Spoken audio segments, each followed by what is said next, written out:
গত 17ই জুন আমাদের এখানে পার্টির আহত একটি কর্মসূচি।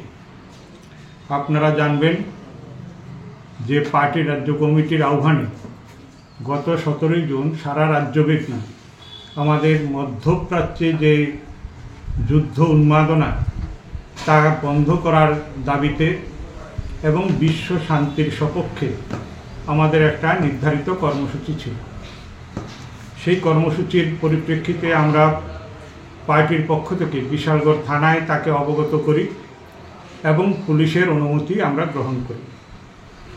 পুলিশের অনুমোদন নিয়ে 17 তারিখ আমরা যখন এই কর্মসূচি প্রতিপালন করতে যাব, সেই সময় পুলিশ আমাদেরকে অনুরোধ করে যে এখানটায় কিছু সমাজ বিরোধী বিভিন্ন অংশের মানুষ তারা এখানটায় রাস্তায় ঘোরাফেরা করছে, আপনারা যদি এটাকে সংক্ষিপ্ত করে মিছিলটা বাদ দিয়ে আপনারা পার্টি অফিসের সামনে কর্মসূচি গ্রহণ করেন, পথসভা করেন, তাহলে একটু সুবিধা হয়। এমনিতে প্রাকৃতিক দুর্যোগ, তার উপরে পুলিশের এই অনুরোধ আমরা গ্রহণ করি এবং পুলিশকে আমরা বলি যে আপনাদের সেই ক্ষেত্রে কোনো অসুবিধা আছে কি না। তারা বলে না, আমরা আপনাদেরকে প্রোটেকশনে এই জায়গায় দিতে পারবো, কোনো অসুবিধা নেই। এবং ওসি সাহেব নিজেও বললেন যে আমি নিজেই আছি এখানটায়। ওনাদের উপরে ভরসা করে আমরা প্রায় 2 শতাধিক লোক এখানটায় মিছিল না করে পথসভায় মিলিত হতে যাই। পথসভা শুরু করার 10 মিনিটের মধ্যে মাত্র সভাপতি করে প্রথম বক্তা আমাদের আলোচনা করছিলেন, তারপর আরও 2-1 জন আলোচনা করতেন। সভা শুরুর 10 মিনিটের মধ্যে এই কর্মসূচি আক্রান্ত হয়। এর পরবর্তী সময়ে আক্রান্তর যা নমুনা, লাঠি, সোটা, লোহার রড, ধারালো অস্ত্র, ইট, পাটকেল এগুলি ছুটতে থাকে।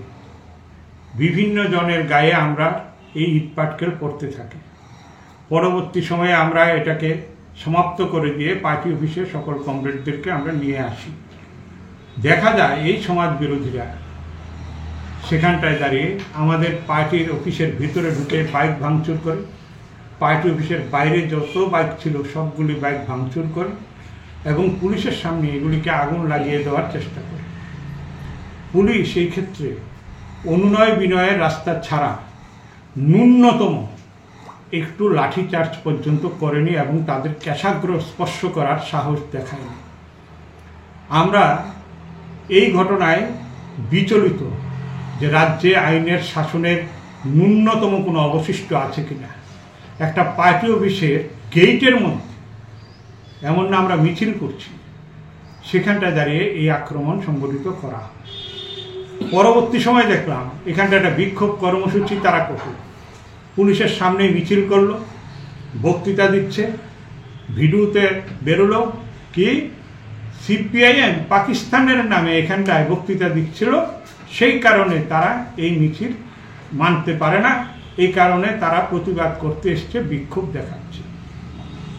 আমরা সিপিআইএম পার্টি বিশালগড় মহকুমা কমিটির পক্ষ থেকে আপনাদের মাধ্যমে স্বনির্বন্ধ অনুরোধ আমরা রাখছি যে বিজেপি দল যে বিবৃতি দিয়েছে তার সপক্ষে একটা ভিডিও ফুটেজ রাজ্যবাসীর কাছে, বিশালগড়বাসীর কাছে, সাংবাদিকদের কাছে তুলে দিই যে সিপিআইএম পার্টি এখানটায় পাকিস্তানের পক্ষে স্লোগান দিয়েছে।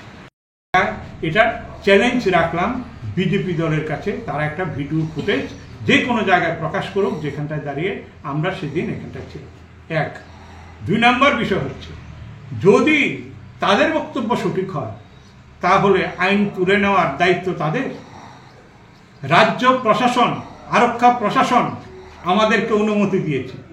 যদি আমরা সেখানটায় দেশদ্রোহী কোনো বক্তব্য রাখি, আইনগত ব্যবস্থা নেওয়ার অধিকারী কে? রাজ্য পুলিশ। রাজ্য পুলিশের অনুমোদিত প্রোগ্রাম, তাহলে তারাই তো আমাদের বিরুদ্ধে ব্যবস্থা নিতেন, তারাই তো আমাদেরকে গ্রেপ্তার করতেন। ওই রাজ্য পুলিশ তো আজ পর্যন্ত বললো না যে আমরা পাকিস্তানের পক্ষ হয়ে এখানটায় কোনো বক্তৃতা করেছি। তাহলে এটা সর্বৈব মিথ্যা এবং ব্যাসাতিপূর্ণ এই মিথ্যার প্রতিবাদ আমরা জানাচ্ছি। 2 নম্বর বিষয় হচ্ছে, এখানটায় যারা বিক্ষোভ দেখালেন, নানা কথা বলে, তাহলে আমাদের যে বাইকগুলি ভাঙলো, মানুষের উপরে আক্রমণ হলো, আপনারা সিসিটিভি ফুটেজে দেখেছেন আপনারা সবটা। তাহলে দায়িত্ব বিজেপি দলকে নিতে হবে। গণতান্ত্রিক আচরণ, গণতান্ত্রিক কর্মকাণ্ড বিশালগড় সহ রাজ্যে করা যাবে না। বিজেপি দল, তার প্রশাসক, মাননীয় মুখ্যমন্ত্রী শ্রদ্ধেয় মানিক সাহা মহোদয়কে অনুরোধ করব, এই ক্ষেত্রে আপনার স্পষ্ট মতামত আমরা জানতে চাই। এই জিনিস কতদিন চলবে বিশালগড় সহ রাজ্যে? এই জিনিস আর কতদিন চললে পরে একজন প্রশাসক হিসাবে আপনি গর্বিত অনুভব করবেন? আমরা এই কথাটা মাননীয় মুখ্যমন্ত্রী শ্রদ্ধেয় মানিক সাহা মহোদয়ের কাছ থেকে এটা জানতে